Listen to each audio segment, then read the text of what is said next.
So you clicked on this video to learn how to disconnect one of these. These are ratchet straps, and I'm going to show you guys how we would disconnect this ratchet strap from the 1,200 pound 9-foot grand piano.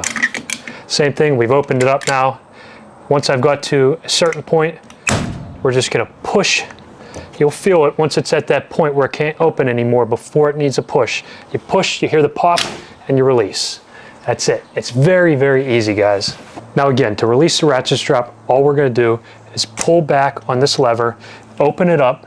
Once we feel it's not going to go any further, we push until we hear the click, and then we pull it away from the cargo. If you guys need some ratchet straps for yourself, go ahead and take a look in the description below. We have them listed right there, along with all of the moving equipment you'll need to make a smooth move. All right, guys, now you have the knowledge and hopefully the confidence to use a ratchet strap.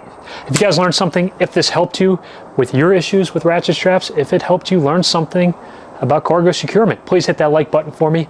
Don't forget to subscribe to the channel for more videos about the moving and storage industry and some helpful hints and tips along the way. I'll catch you guys in the next video.